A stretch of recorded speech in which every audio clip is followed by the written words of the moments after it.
আমাদের অনন্য স্টোরি সকল প্রকার পার্ট গল্প দেখতে আমাদের চ্যানেলটি সাবস্ক্রাইব করে পাশে থাকা বেল আইকনটিতে ক্লিক করে অল নোটিফিকেশন অন করে দিন। শ্রেয়া তৎক্ষণাৎ কিছু বলতে সক্ষম হলো না। মেরুদণ্ড বেয়ে শীতল স্রোত নেমে গেল। চৌধুরী বাড়ির সম্পর্কে ব্যাপক শুনেছে এই এতিমখানায়। রোজই চর্চা হয় তাদের। স্বনামধন্য পরিবার। এই পরিবারের বউ হয়ে যাওয়া, তাও একটা পরিবারহীন এতিম মেয়ের জন্য খুবই অদ্ভুত, আশ্চর্যজনক। শ্রেয়া শঙ্কিত নয়নে চাইল মাদারের দিকে। মাদার ওর নজর যেন পড়ে নিলেন। তুই ভাবছিস ছেলেকে দেখিসনি? এত বড় বাড়িতে বিয়ে কিভাবে? কি ছেলেটাকে আমি দেখেছি প্রায় 2 বছর আগে। ফাতেমা চৌধুরীর সাথেই এসেছিলেন এখানে। খুবই ভালো। এখন সিদ্ধান্ত তোর উপর। শ্রেয়া সময় দিল না। অনতি বিলম্বে লাজুক স্বরে জানালো, আমার জন্য যেটা ভালো হবে সেটাই করবেন মাদার, আমি রাজি। কেউ যদি জিজ্ঞেস করত এতিমদের জীবনে কিসের অভাব, তাহলে শ্রেয়া নির্দ্বিধায় বলতো, ভালোবাসার অভাব। একটা পরিবার কারো ভালোবাসা পাওয়ার জন্য বছরের পর বছর ব্যাকুল শ্রেয়া। মাদারের এই প্রস্তাব যেন ওর খা খা করা হৃদয়স্থলে হিমের স্পর্শ মাখিয়ে দিল। স্বপ্ন দেখতে আরম্ভ করে শ্রেয়া, ভালোবাসা পাওয়ার স্বপ্ন, কারো অন্তরের অধিবাসী হবার শত কল্পনা জল্পনার সূচনা করে বসে। চৌধুরী বাড়ি থেকে ফাতেমা ও ত্রিহা চৌধুরী এসে পরদিনই আংটি পরিয়ে যায়। বলে চাই আগামীকাল গোধূলি শেষে বিয়ে হবে। সেই বিভাবরে নির্ঘুম কাটে শ্রেয়ার। ভাবতে থাকে সারা জীবনের জন্য যেই মানুষটার পক্ষে বসবাস করবে সে ঠিক কেমন হবে। লজ্জায় মুখ ফুটে কাউকে বলতে অবধি পারেনি। মানুষটাকে এক পলক দেখার ইচ্ছে প্রকাশ করতে গেলেই বুকে দ্রিম দ্রিম শব্দ হতো, রন্ধ্রে রন্ধ্রে শিহরণ বয়ে যেত, মাথাটা ঝিমঝিম করে উঠত। মাত্র 2 দিনে প্রেম হয়? অনুরাগ জাগে হৃদয়ে, হয়তো। নয়তো কেন শ্রেয়া অচেনা অদেখা অজানা মানুষটাকে স্বামী ভেবে মন দিয়ে বসল? শুধু 2 দিন। এই 2 দিনে শ্রেয়ার হৃদয়ের রাস্তায় হাজারো লক্ষ লক্ষ কোটি কোটি অনুভূতিরা চলাচলে ব্যস্ত। সমস্ত অনুভূতি মিলে মানুষপটে বারংবার লিখছিল তুর্য নামটা। হ্যাঁ, শ্রেয়া মাদারের মুখে শুনেছে ওর হবু স্বামীর নাম তুর্য চৌধুরী। ব্যাস, এখানেই জানাশোনার সীমারেখা টেনেছিল। আর জিজ্ঞেস করেনি কিছুই। লজ্জায় যে অতীব আড়ষ্ট ছিল মেয়েটা। কথা মতো পরের দিন মাগরিবের নামাজের পর মুহূর্তে বিয়ের আয়োজন শুরু হয়। বিশেষ কিছু নয়, এতিমখানার মানুষজনদের জন্য বিভিন্ন পদের খাবারের ও সিধে সাধাভাবে বিয়ে। চৌধুরী পরিবারের সব মানুষ আসেনি। বিয়ের দিন ফাতেমা চৌধুরী, আয়ুষী ও ত্রিহা চৌধুরী এসেছিলেন। সাথে এসেছিলেন সেই কাঙ্ক্ষিত মানুষটা, কিন্তু শ্রেয়া তাকে দেখেনি। কেউ কেউ বলল কবুল বলেই নাকি তুর্য চলে গিয়েছে। বউ রেখে কবুল বলে চলে গেল। না দেখল বউয়ের চেহারা, আর না এলো নিচের সম্মুখে। এসব ভেবে প্রচণ্ড খটকা জাগে শ্রেয়ার মনে। অভিলাষ হয় মাদারকে জিজ্ঞেস করার, কিন্তু পরক্ষণেই ভাবে চৌধুরী বাড়িতে তো দেখা হবে তার স্বামীর সঙ্গে। মিনিট খানেকের মধ্যে আবারও সহস্র আশা বনে। ক্রমাগত কলিং বেলের আওয়াজ কর্ণে পৌঁছতেই পুরনো স্মৃতিচারণ হতে ঝাঁকি খেয়ে বেরিয়ে এলো শ্রেয়া। এই সময় কলিং বেল কে বাজাচ্ছে? বুয়া না তো? প্রিয় গোসলে গিয়েছে। তাই শ্রেয়া দরজা খোলার জন্য উঠে এলো। ধীর গতিতে হেঁটে এসে দরজা মেলতেই চোখ ছানা বড়া ওর। কোটর ছেড়ে বেরিয়ে আসবার উপক্রম। অপর পাশের মানুষটারও একই রকম দশা। দুজনেই অবাকতার সমুদ্রে ডুবুডুবু।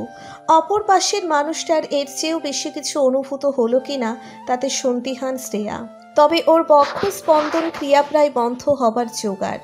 পুনরায় ওই তুর্যের কথা মাথা চারা দিয়ে উঠল। তুর্য এতক্ষণ চমকপ্রদ দৃষ্টিতে চেয়ে থাকলেও এখন দৃষ্টি স্বাভাবিক করল। উজ্জ্বল ফর্সা চেহারায় চ্যুতি খেলে গেল তার। ঠোঁটের কোণে সুপ্ত হাসি নিয়ে বলল, তুমি আর আমি দেখি একই ঘাটের মাঝি। শ্রেয়ার মুখ হাঁ হয়ে গেল। সোজা প্রশ্ন ওর। মানে? তুর্য হাত দিয়ে নিচের ফ্ল্যাটটা দেখিয়ে বলে, এই যে পাশাপাশি থাকি দুজনে। শ্রেয়ার কপালে ভাঁজ পড়ল। আগ্রহহীন দৃষ্টি নিক্ষেপ করে বলে উঠল, আপনি এখানে কেন স্যার? তুর্য ক্লান্ত নিঃশ্বাস ছাড়ল। অতঃপর লঘুস্বরে বলল, আদা হবে? একটু হলেই চলবে। আমি কি আদা ব্যাপারী? শ্রেয়ার উল্টো প্রশ্ন। মনে মনে ভীষণ রাগ আছে ওর তুর্যের প্রতি। কতটা নির্মম নির্দয় এই লোক। পুরোটা ক্লাস বাহিরে দাঁড় করিয়ে রাখলো আজ। লজ্জায় ওর মাথা কাটা যাচ্ছিল। সেই জেদটাই ব্যক্ত করে ক্ষান্ত হলো এখন। তুর্যের চোখ লাল হয়ে এলো রাগের দাপটে। কত বড় বেয়াদব মেয়ে, স্যারের সাথে এমন ব্যবহার। তাছাড়া প্রতিবেশী কিছু চাইলে এমন করে কেউ? ক্রোধান্বিত চাহনি নিক্ষেপ করে দৈবাত বলে উঠল, না, তুমি আদা ব্যাপারী হতে যাবে কেন? তুমি বেয়াদবের ওস্তাদ, বেয়াদব মেয়ে। কথাটা বলে হনহন করে নিজের ফ্ল্যাটে চলে গেল তুর্য। শ্রেয়া ভয়ার্থ চোখে নিষ্পলক চেয়ে রইল। এত ঝাঁজ!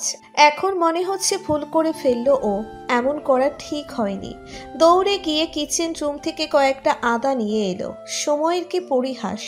এতক্ষণ তুর্য ছিল ওর দুয়ারে, এখনো সম্মানিত লেকচারার সাহেবের দরজার অভিমুখে দাঁড়িয়ে। একবার কলিং বেল চাপলো, খুলল না। দ্বিতীয়বার চাপতে নিলে দরজাটা মেলে গেল। তুর্য গলায় তোয়ালে পেঁচিয়ে দাঁড়িয়ে আছে। নির্বিকার অভিব্যক্তি তার, যেন শ্রেয়াকে দেখে চমকায়নি। দুর্বোধ্য হেসে বলে, আদা দিতে এসেছেন আদা ব্যাপারী? আসুন, ভিতরে আসুন। শ্রেয়া ভরকালো, স্তব্ধ হয়ে গেল। সতর্ক দৃষ্টি মেলে ভেতরে উকি দিয়ে চাইল। না, চাপে না। এই লোক কেমন করে বুঝলো ও আদা দিতে এসেছে? তোমার হাতে আদা দেখে বুঝেছি। মনে মনে কষ্ট করে এত গবেষণার প্রয়োজন নেই। কত গ্রাম আদা এনেছো? বেশি দরকার না হলে নিতাম না। পরিমাণটা বলে দাও, পেমেন্ট করে দিব। শ্রেয়ার মনে হচ্ছে কেউ ওর মাথায় হাতুড়ি দ্বারা আঘাত করছে। মস্তিষ্ক অচল হয়ে পড়ছে। কণ্ঠে এক রাশ বিস্ময় ঢেলে পড়ল, পেমেন্ট? তুর্যের নিরলস জবাব। কখনো শুনোনি শব্দটা? শ্রেয়া থমকালো। কিছু সেকেন্ডের স্তব্ধতা কাটিয়ে প্রতিবাদী কণ্ঠে বলে উঠল, কেন শুনবো না? আর আদা নিয়ে এসছি বলে আপনার ভাব বেড়ে গিয়েছে? ভাব বেড়েছে এটা বুঝতে পেরে যে আমার সঙ্গে দুর্ব্যবহার কারণে তোমার পরীক্ষার খাতায় নাম্বার কমতে পারে, সেই ভয়ে আদা নিয়ে দৌড়ে এলে। কি আপনি ভাবলেন কি করে? আর নাম্বার কাটার থ্রেড দিচ্ছেন আপনি? আপনি খুবই খারাপ, জঘন্য শিক্ষক। তুর্য বাঁকা হেসে 2 পা এগিয়ে আসলো। হতবাক হয়ে যায় শ্রেয়া। হৃদয়ের গতি নিয়ন্ত্রণ হারা হয়ে পড়ে। শরীর হেলিয়ে একটুখানি পিছিয়ে যেতেই তুর্য ঝুঁকে এলো। সঙ্গে সঙ্গে চোখ মুখ খিচে ফেলল শ্রেয়া। তুর্য ওর ভয় মিশ্রিত মুখশ্রীতে দৃষ্টি বুলিয়ে হাতের আদাগুলো নিয়ে গলা ছেড়ে বলল, ধন্যবাদ মিস। এতটুকু বলে থেমে গেল। জিজ্ঞেস করলো, মিস অর মিসেস? শ্রেয়া উত্তরে নীরব থেকে কয়েক পলক চাইল। শব্দহীন দৌড়ে চলে গেল নিজের ফ্ল্যাটে। তুর্য এক হাতে মাথার চুল টেনে আনন্দপূর্ণ মেজাজে ঘরে ঢুকলো। অত্যন্ত শান্তি লাগছে এখন মেয়েটাকে বিব্রত করতে পেরে। তখন দরজার সামনে সুযোগ পেয়ে মেয়েটা যাচ্ছে তাই ব্যবহার করলো। এবার বুঝবে তুর্য চৌধুরী কি জিনিস এবং কত ধানে কত চাল। বসার ঘরে ফোন বেজে চলেছে লাগাতার। তুর্য চাটা নামিয়ে ছেঁকে কাপে ঢেলে নিল। মাথা ব্যথাটা তীব্র বেড়ে গিয়েছিল। 1 কাপ রং চা দরকার ছিল খুব। নতুন আশায় সব ধরনের মশলা কেনা হয়নি। চা বানাতে গিয়ে দেখলো আদা নেই। আদা কুচিবিহীন রং চায়ের স্বাদ যেন পানসে তার নিকট। চায়ের কাপে এক চুমুক বসিয়ে বসার ঘরে এলো। অনবরত বাজতে থাকা মোবাইলটা হাতে তুলে কলটা রিসিভ করলো। স্বাভাবিক কণ্ঠে বলে উঠল, বলো আয়ুষ। কি করছিস ভাই? কখন থেকে কল করে যাচ্ছি। বড় চাচিও নাকি ফোন দিয়েছে, না পেয়ে আমাকে বললো ট্রাই করতে। তুর্য মোবাইল চেক করে দেখে মা নামে সেভ নাম্বারটা থেকে 5টা কল এসেছে। চা বানাচ্ছিলাম। তোর একা একা কষ্ট হচ্ছে না ভাই? একটা বুয়া রেখে দিস, রান্নাবান্না করে যাবে। তৎক্ষণাৎ তুর্য তাচ্ছিল্যের সহিত বলে উঠল, বউ থেকেও আমি একা, নিজেকে ব্যাচেলর দাবি করতে হয়। স্ট্রেঞ্জ না আয়ুষ? অপর পাশ থেকে একটা শব্দও এলো না আর। মানুষটা হয়তো কিছু সময়ের জন্য থমকে গিয়েছে। তা বুঝতে পেরে তুর্য রাশভারী গলায় বলল, কিভাবে জেনেছি অবাক হচ্ছিস? তোরা কি ভেবেছিস আমার কাছে সব লুকিয়ে যাবি? আমার বউ কোথায় আয়ুষ? কে সে? কেন লুকিয়েছিস আমার কাছে যে আমি বিবাহিত? আমার পাগল হওয়ার সুযোগ নিলি তোরা? তুর্যের কণ্ঠস্বর বদলে গেল, ক্রোধ স্পষ্ট। নিমেষে 2 নেত্র রক্তিম হয়ে উঠেছে তার। এসব তোকে কে বলেছে? আমরা কেন সুযোগ নিতে যাব বল? ভুল বুঝছিস তুই। পুরো পরিবার তোকে ঠিক কতটা ভালোবাসে এটা তোর অজানা নয় ভাই। আয়ুষের কাঁপা কাঁপা কণ্ঠ কটাক্ষ করে তুর্য বলে উঠল। তাহলে তুই বলছিস বিয়েটা মিথ্যে? আমি মিথ্যে শুনেছি? এসব কে বলেছে তোকে? আয়ুষের চিন্তাগ্রস্ত স্বর, তুর্যের অথর কার্নিস জুড়ে বাঁকা হাসি, নিরলস ভঙ্গিতে বলল, তোর কি এখন আমাকে চেনা বাকি আছে? যেই তুর্য জীবনের এক একটা হিসেব সঠিক রাখে, সে তার জীবনের অনেকগুলো বছর অজ্ঞাত ভারসাম্যহীন কাটিয়েছে। সে অবস্থায় কি করেছে কিংবা জীবনে কি ঘটে গিয়েছে তার খবর জানবে না, জানতে চেষ্টা করবে না বিন্দুমাত্র। মস্তিষ্ক হতে কয়েকটা বছরের স্মৃতি মুছে গিয়েছে, কিন্তু আমার স্বভাব চরিত্র পাল্টে যায়নি। কোনো খবর জানা আমার কাছে খুব বড় কিছু না। তবে সবাই লুকিয়ে রেখে বেশ ভালো অভিনয় করেছিস। সবার অভিব্যক্তি এমন যেন আমার জীবনে কিছুই পরিবর্তন হয়নি। ধোকায় রাখলি আমাকে। সত্য কোনোদিন গোপন থাকে না আয়ুষ। কেন আনলি তোরা আমার জীবনে আরও একটা স্বার্থপর? আয়ুষ সূক্ষ্ম ব্যথা অনুভব করল, ক্ষীণ স্বরে আওড়ালো, সবাই অহমিকা নয় ভাই। সময় মানুষের জীবনের মোড় পাল্টে দেয়, পরিস্থিতি পদক্ষেপ ফেলতে বাধ্য করে। কখনো কখনো সাত রংধনুর রঙের মতন জীবন রঙিন করতে চাইলেও সেই সাদামাটা শুভ্র থেকে যায়। সবই সময়ের খেল। নয়তো একটাবার ভেবে দেখ, যেই অহমিকা একদিন তোর হৃদয় ক্ষত বিক্ষত করেছিল, সেই মেয়েই আজ তোর ক্ষতে মলম লাগিয়েছে, সুস্থ করে তুলেছে তোকে। সবাইকে স্বার্থপর ভাবিস না, এক পাল্লায়ও মাপিস না। স্বামী পাগল বলেই তো মেয়েটা পালিয়ে গিয়েছিল, তাই না? হয়তো কারণটা ভিন্ন। তুর্য ম্লান হাসল, চায়ের কাপটা রেখে সোফায় গা এলিয়ে বলল, ভিন্ন নয়। মেয়েটা বড়লোক বাড়ির ছেলে শুনে বিয়েতে রাজি হয়েছিল। যেই না জানলো স্বামী পাগল, পালিয়ে চলে গেল। সুন্দর হাজব্যান্ড চাইছিল। পাগলের সাথে স্যাক্রিফাইস করে সংসার করার মতন মেয়ে আদৌ আছে? পৃথিবীর সবাই নিজের স্বার্থ বোঝে। এই ধর মা আমাকে এত চোখে হারায়, কিন্তু কেন?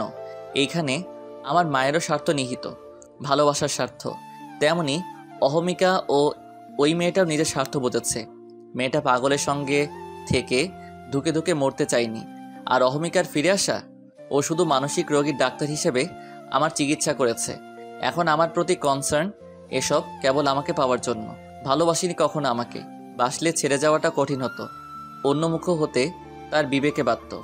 এখন যখন নদীতে তরি ডুবেছে, আমার সান্নিধ্যে পাওয়ার জন্য ছটফট করছে। আমি ওর করুণা নেইনি।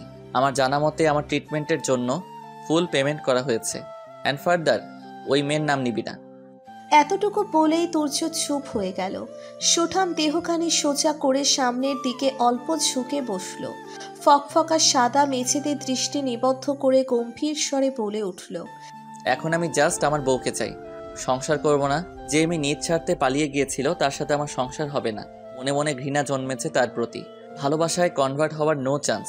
শুধু চিনে রাখতে চাই, দেখতে চাই। আই ওয়ান্ট টু সি হার। তুই ওকে দেখেছিস না? চিনিস নিশ্চয়ই। আয়ুষ কি বলবে ভেবে পাচ্ছে না। কল্পনায়ও আসেনি তুর্য এত জলদি বিয়ের কথাটা জেনে যাবে। আয়ুষ লুকিয়েছে তার কারণ আছে।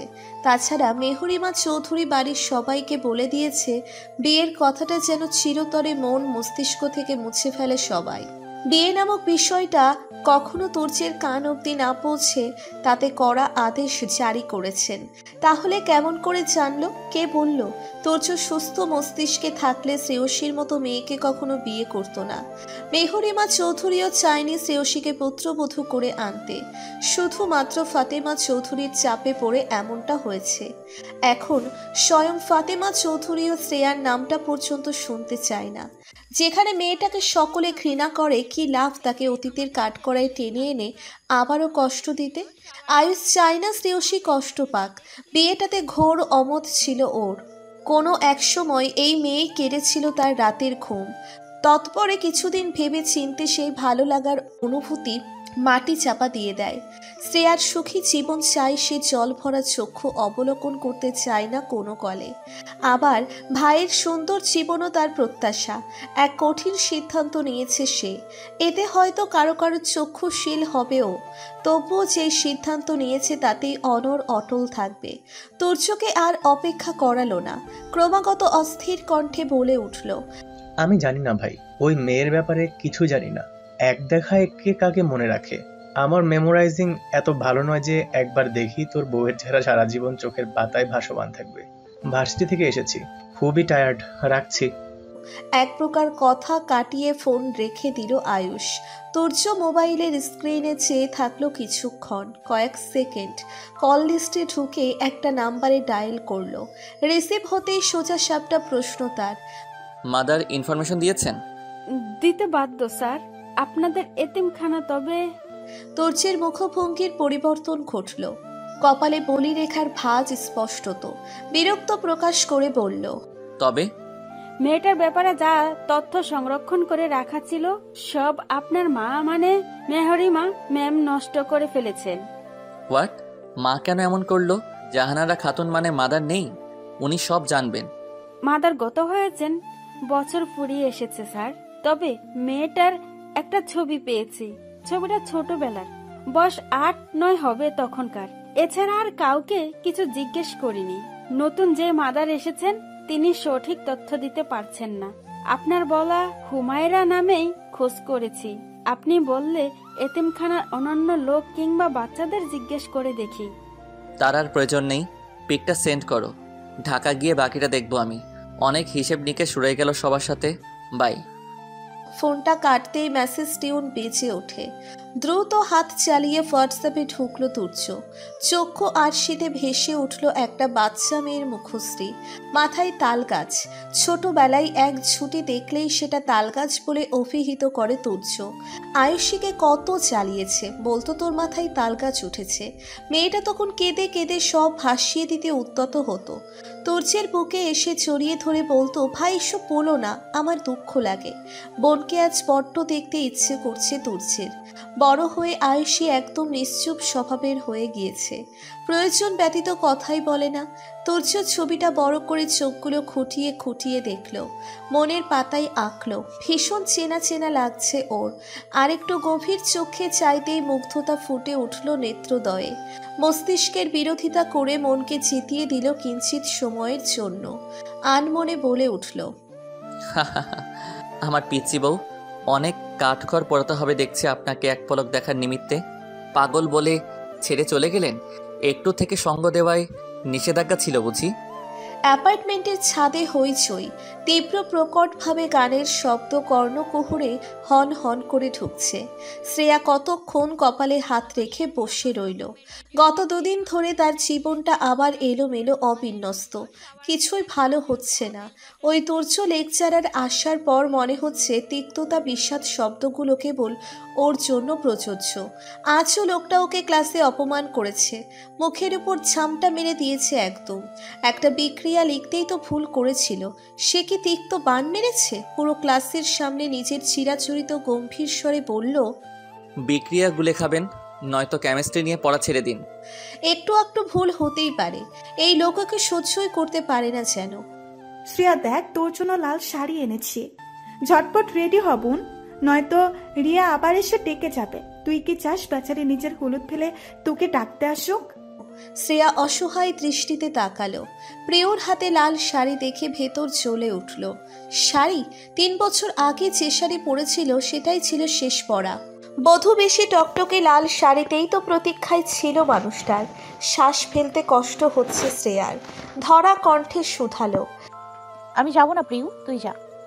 সন্দিহান দৃষ্টিতে চেয়ে রইল প্রিয়। জহুরির ন্যায় পরক করে বলল, কি হয়েছে শ্রেয়া? এত বছর ধরে এখানে আছি, রিয়ার সাথে কত আড্ডা দিয়েছি, এখন যদি না যাই ওর খারাপ লাগবে। একটা বার দেখাতে আই, আর অবশ্যই শাড়ি পরে সবাই সুন্দর করে সেজে গুজে যাবে, তুইও যাবি, ব্যাস। আপত্তি করল না আর শ্রেয়া।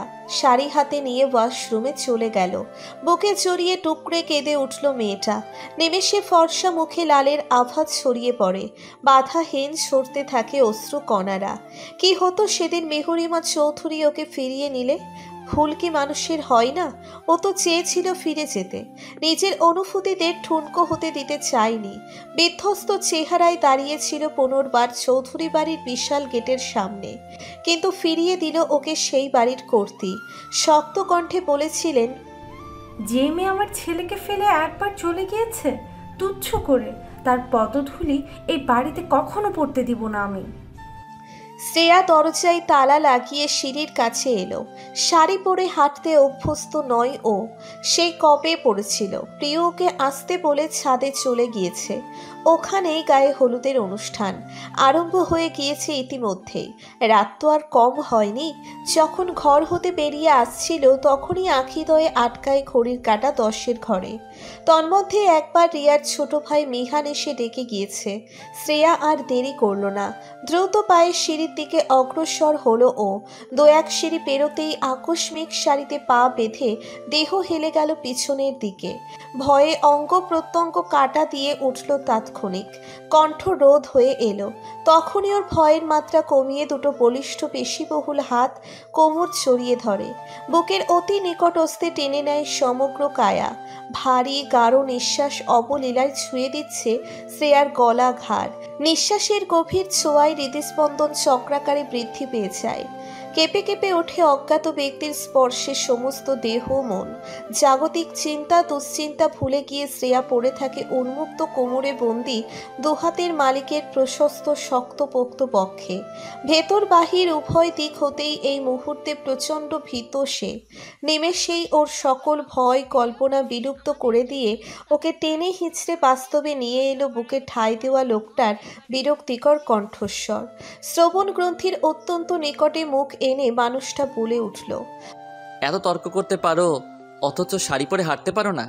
মাগুরার একটা প্রবাদ আছে, হয় দেখে চোপা নয় দেখে খোপা। তোমার তো দেখি দুটোই আছে। এত গুণবতী রূপে গুণে চোপায়, তাহলে শাড়ি পরে হাঁটতে গিয়ে উষ্টা খাও কেন? কোমরে আবদ্ধ হাতের মালিকের ফিচেল ব্যঙ্গাত্মক স্বর শ্রেয়ার কর্ণে ঝাঝা করে উঠল। অপমান, পরিহাসের কটূক্তি। শ্রেয়া তৎক্ষণাৎ মানুষটার হাত সরিয়ে সোজা হয়ে দাঁড়ালো। ঝিমঝিম করে উঠে সমস্ত গা অঙ্গ প্রত্যঙ্গ পিছু ফিরতেই দেখে সেই মানুষ সেই চাহনি। তীক্ষ্ণ তুখর দৃষ্টিপাত করে রেখেছে, ঠোঁটের কোণে হাসির রেখা। তাগড়া শরীরে জড়িয়ে রেখেছে সবুজ রঙা পাঞ্জাবি। শ্রেয়ার ইচ্ছে হলো কপাল চাপড়াতে। কেন কেন ঘুরে ফিরে সকল দুর্দশায় এই লোক হাজির হয়ে যায়? যখনই আসে তখনই কোনো না কোনো দুর্ঘটনা ঘটে, আর লোকটাও সুযোগ পেয়ে লুফে নেয়। অতঃপর শুরু করে উপহাসের বাক্য। শ্রেয়া তর্কে চড়াতে চায় না, তাই এক সাইডে দাঁড়িয়ে বলতে চায়। দেখেন, ওকে বলতে না দিয়ে তুর্য পাঞ্জাবির হাতা গুটিয়ে বলে উঠল, দেখেছি, লাল ব্লাউজ লাল শাড়ি পরেছেন, নট ব্যাড। তবে আপনাকে আরও গাঢ় দৃষ্টিতে দেখায় নিষেধাজ্ঞা আছে আমার। পরে বউ জানলে রাগ করবে। নেক্সট টাইম সাবধানে থাকবেন, নয়তো কোমর ভেঙে বিছানায় পড়ে থাকার প্রস্তুতিটা অগ্রিম নিয়ে রাখবেন। বউ? শ্রেয়া আহুম্মক বনে গেল। প্রবল আগ্রহ ধরে রেখে জিজ্ঞেস করল, আপনার বউ আছে? তুর্য সবে সিঁড়িতে এক পা দিয়েছিল, পাশ ফিরে না চেয়েও প্রত্যুত্তর করে, মনের বউ? মনে মনে আমার একটা বউ আছে। কি অদ্ভুত কথাবার্তা! শ্রেয়ার মনে হচ্ছে এই সুদর্শন পুরুষ আস্ত বড় একটা পাগল। একে তো নিজে যেচে সাহায্য করে, আবার উল্টোপাল্টা কথা বলে, মেজাজ দেখায়। রকচটা স্বভাবের এমন পাগল খুব কম দেখেছে শ্রেয়া। কিন্তু স্পর্শ, শ্রেয়ার পুরুষ শরীরে শিহরণ জাগিয়ে তুলেছে মানুষটার ছোঁয়া। ঘৃণাও হচ্ছে অন্য কারো হওয়া সত্ত্বেও কেন পরপুরুষের স্পর্শ গায়ে মাখবে? অনাকাঙ্ক্ষিত বলেই মেনে নিল। তুর্য চলে যেতে নিলে ডেকে উঠল আবারও। উদ্দেশ্য তুর্যের দৃষ্টিতে নিজেকে সঠিক প্রমাণ করা। স্যার, তুর্য এবার চরম বিরক্ত হলো। ঘুরে দাঁড়িয়ে প্রশ্নবিদ্ধ চোখে চাইল শ্রেয়সীর পানে। তখনও শ্রেয়া দেওয়ালের একপাশে সেটে দাঁড়িয়ে আছে স্থির। তুর্য ভ্রুক্ষেপহীন হয়ে দৃষ্টি সরিয়ে নিয়ে যেতে গিয়েও সরালো না। পুনরায় মেয়েটার দিকে তাকালো, গাঢ় দৃষ্টি একরাশ বিস্ময়। বলল, কি বলবে? ধন্যবাদ লাগবে না, বারবার ডেকে বিরক্ত করবেন একদম। কথাটা তীরের মতন গিয়ে বিঁধল শ্রেয়ার বক্ষস্থলে, অন্তরে। ওকে বিরক্ত করছিল? কারো কটু কথা ধমক সহ্য হয় না ওর। রাগে জেদে প্রতিবাদ করে বলল, ধন্যবাদ দিতাম, তার আগে এটাও বলতাম আমি ইচ্ছে করে শাড়িতে পা বেছে পড়িনি। শাড়ি আমি সামলাতে পারি। 8 বছর বয়সে নিজের জীবন সামলে নিতে জেনেছি। শাড়ি আর কি, শুধু অভ্যস্ত নই বলে একটু আধটু বিপাকে পড়তে হয়। তাছাড়া বিপদ বলে কয়ে আসে না, তাড়াহুড়োয় পড়ে যেতে নিয়েছিলাম। শুধু শুধু সকল সত্যতা যাচাইবিহীন কাউকে তিরস্কার করবেন না। কথাগুলো বলে এক মুহূর্ত স্থির রইল না শ্রেয়া। গলা প্রচণ্ড কাঁপছিল। তোর্য নির্নিমেষ চেয়ে থাকলো ওর যাওয়ার দিকে। স্পষ্ট দেখেছে সে মেয়েটার অশ্রুসিক্ত আখিদ্বয়, পল্লব ছুঁয়ে যাওয়া এক ফোঁটা নোনতা জল। তোর্য এত মাথা ঘামালো না। পাঞ্জাবির পকেট হতে মোবাইল বের করে গ্যালারিতে প্রবেশ করে। সেই ছোট্ট মেয়েটার পিক সামনে এনে ভ্রু উঁচিয়ে বলল, আপনিও কি এভাবে কাঁদেন? মেয়েটার কান্নারও তো মুখটা বেশ মোহনীয় ছিল। খারাপ মনে কিংবা মুগ্ধ হয়ে বলিনি। নর্মালি মানুষ যেটাকে চোখের দেখায় সুন্দর বলে সেভাবেই দেখলাম। যদি তুমি এমন করে কাঁদো, বিশ্বাস করো চেয়ে চেয়ে আমার চোখ ঝলসে যাবে, তবুও এর অন্ত হবে না। ভালোবাসি না তোমাকে, স্বার্থপর মেয়ে। তবে আমার একটা বউ আছে শুনেই হৃদয়ে টান অনুভব করি। কেন এলে একটুখানি সময়ের জন্য আমার অন্ধকারাচ্ছন্ন জীবনে? খুবই ধারালো অস্ত্র তুমি মেয়ে, অদৃশ্য থেকেও আঘাত করতে খুবই দক্ষ। ছাদে মানুষের সমাগম, গানের উচ্চ আওয়াজ। একপাশে বিশাল বড় করে স্টেজ করা হয়েছে। এই বিল্ডিংয়ের ছাদটা বেশ বড় সড়ো। আজ যার গায়ে হলুদ সে হলো বিল্ডিংয়ের মালিকের একমাত্র মেয়ে। ছেলেও আছে দুজন, তবে মেয়ে একজনই। শ্রেয়া তেমন কাউকে চেনে না, সব বাড়িওয়ালার আত্মীয় স্বজন। প্রিয়কে খুঁজতে বারংবার চারপাশে চাইতেই চোখে পড়ে মেয়েটা একপাশে দাঁড়িয়ে মোবাইলে কথা বলছে, হয়তো আয়ুষের সাথে। মানুষের ভিড়ে আর চেনা কাউকে না পেয়ে একপাশে গুটিসুটি মেরে দাঁড়িয়ে রইল শ্রেয়া। স্টেজের দিকে চক্ষু চোরা নিক্ষেপ করতেই দেখল রিয়া লজ্জামাখা চেহারা নিয়ে বসে আছে হলুদের সাজে। কয়েকটা মেয়ে ওকে ঘিরে ধরে বসে আছে। ফিসফিস করে কি যেন বলছে আর লজ্জায় জড়সড় হয়ে পড়ছে ও। শ্রেয়ার বুকটা কেঁপে উঠল সঙ্গে সঙ্গে। ঠাউর করে ফেলল রিয়ার মনের অবস্থা, ভাবনা, চিন্তা। ঠিক একদিন ও এমন পরিস্থিতিতে ছিল। মনে ছিল শত শত স্বপ্ন, অনুভূতি। নিমেষেই শ্রেয়ার ফর্সা মুখে বিষাদের ছায়া নেমে আসে। ওষ্ঠধয় নড়ে উঠল ক্ষীণ। আমার অনুভূতিদের আগলে রাখার মানুষটার দেখা মিললেও মিলল না। তুর্য সামনে দিয়েই যাচ্ছিল। শ্রেয়ার বিষাদ মিশ্রিত আক্ষেপের স্বর উচ্চ আওয়াজেও তার কর্ণকুচর হতে বাধাপ্রাপ্ত হয়নি। থামল সে। শ্রেয়া নত মস্তকে দাঁড়িয়ে। তুর্যের মনে হচ্ছে মেয়েটার অনেক কষ্ট, কিন্তু কিসের? দিব্যি ভালোই তো ঘুরছে ফিরছে পড়ছে, ছাত্রী হিসেবে মন্দ নয়। তাহলে মেয়েটা হুটহাট এমন নিশ্চুপ হয়ে যায় কেন? চোখে মুখে কষ্টের ছাপ প্রতীয়মান হয়। প্রেম গঠিত সমস্যা নয় তো? হতে পারে, নিশ্চয়ই প্রেমিকের কাছ থেকে ছ্যাঁকা খেয়েছে। তুর্য আর দাঁড়ালো না। অন্য কাউকে মায়া দেখিয়ে লাভ নেই। এখন ওর মূল লক্ষ্য বউ খুঁজে বের করা। সেই মেয়ের মুখশ্রীটা কিছু সময় একবারের জন্য হলেও চোখের পাতায় চিরতরে বন্দি করা। শ্রেয়া তপ্ত একটা নিঃশ্বাস ফেলে চোখ তুলে তাকালো। প্রিয় ও রিয়ার আম্মু হাসি মুখে ওর দিকেই এগিয়ে আসছে। প্রকৃতি যেহেতু স্বাভাবিক ও অনুকূলে, তাহলে সে কেন নিজের মুখ কৃষ্ণ আধারে ঢেকে রাখবে? ঠোঁট ছড়িয়ে হাসল, সূক্ষ্ম মুগ্ধময় হাসি। ওর সেই হাসির দিকে চেয়ে কারো নজর আটকে গেল এক লহমায় নিমেষে। শ্রেয়া, এখানে কি করছো? চলো, রিয়ার শ্বশুরবাড়ির লোকজনও এসেছে। সবার সাথে পরিচয় করিয়ে দিলাম, নতুন কুটুমদের সাথে, কিন্তু তোমরা রয়ে গেলে। রিয়ার আম্মুর ব্যবহার অত্যাধিক ভালো, অনেক সুন্দর করে কথা বলেন।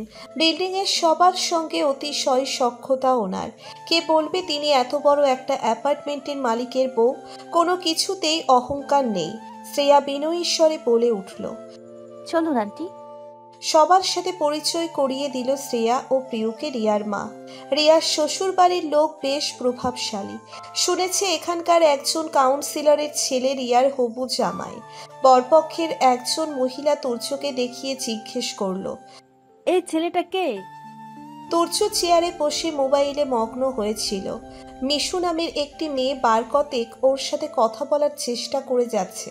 প্রথমে একটু কথা বললেও মেয়েটা সাবলীল কণ্ঠ ছেড়ে কেমন উদ্ভট কথা বলতে শুরু করলো। তাই যথাসাধ্য চেষ্টা চালালো তুর্য এড়িয়ে যাওয়ার।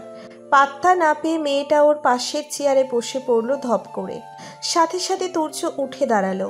মেয়েটাকে ঠাটিয়ে চড় মারতে পারলে ভিতরে যেই অগ্নিশিখার উৎপত্তি হয়েছে তা নিভে যেত। এত বেহায়া নাছর বান্দা সে দেখেনি। না, এখানে আর থাকা যাবে না। থাকলেই এই মেয়েকে ছাদ থেকে ফেলে দিতে হাত কাঁপবে না তার। তুর্যকে এদিকে আসতে দেখে রিয়ার আম্মু অধর প্রশস্ত করে জানালো, উনি আমাদের নতুন ভাড়াটিয়া, পেশায় ভার্সিটির লেকচারার।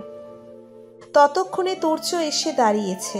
মস্তিষ্কে রাগ তরতর করে বেড়ে চললেও কণ্ঠস্বর নরম নম্র। আন্টি আমি চলে যাচ্ছি, কিছু মনে করবেন না, মাথা ব্যথা করছে।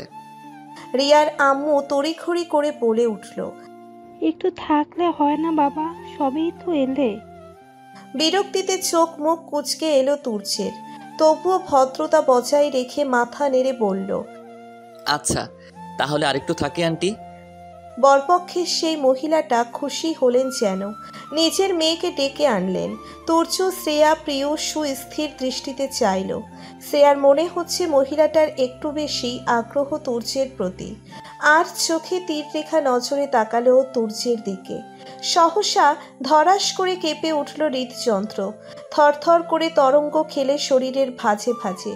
চোরা দৃষ্টি যে ওকে চোর সাব্যস্ত করবে ভাবতেই পারেনি। তুর্যের চোখে চোখ আটকে গিয়েছে। তড়িৎ গতিতে অন্যদিকে ফিরে তাকালো ও।